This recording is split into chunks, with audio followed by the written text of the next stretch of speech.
Você já sabe que eu gosto de pensar. E entre as muitas coisas que penso, esses dias estive pensando nas formas de comunicar comigo, com você que me ouve aqui e com Deus.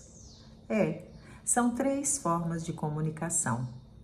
E aí eu fico pensando, será que eu estou usando o mesmo meio, o mesmo jeito, o mesmo vocabulário quando eu me comunico comigo, quando eu me comunico com você e quando eu me comunico com Deus?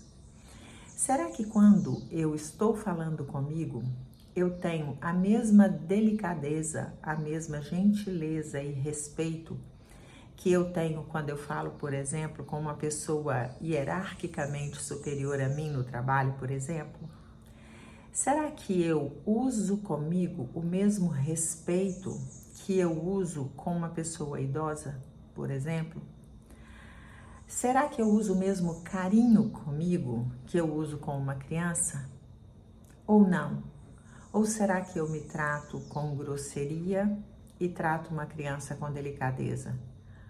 Ou às vezes ao contrário, eu me trato super bem e quando chega outra pessoa no relacionamento eu sou grosseira. Ou distingo, algumas pessoas eu trato de um jeito, outras pessoas eu trato de outro. Qual é a forma que eu me comunico comigo e com as outras pessoas? Existe uma estabilidade? Existe um equilíbrio? Existe uma congruência na minha comunicação? E existe verdade nessa comunicação? Tá, e aí nós vamos parar para pensar na comunicação com Deus.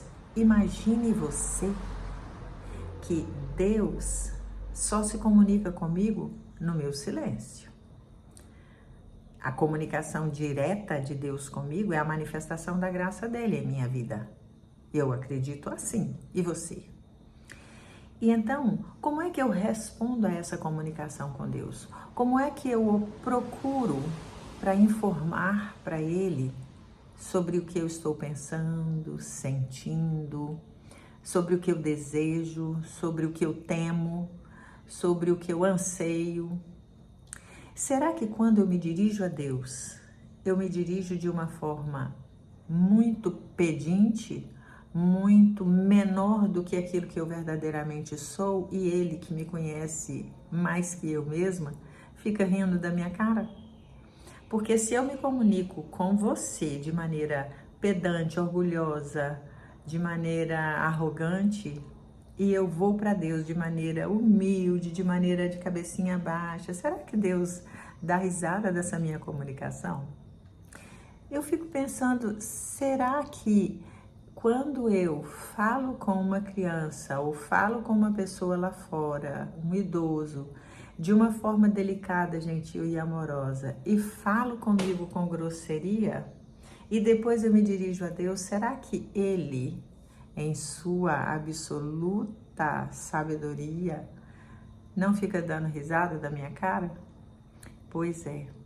Vamos pensar nessas 3 formas de comunicação e estabelecer uma congruência, uma coerência nestas comunicações, porque eu preciso ser eu mesma, verdadeiramente, quando eu falo com alguém, quando eu falo comigo e quando eu falo com Deus, na mesma essência, na mesma verdade. Só deste jeito eu vou revelar a face de Deus para quem me dirigir o olhar. É isso. Um abraço, me segue neste canal e manda o link deste vídeo para quem você acredita que gosta desse tipo de papo.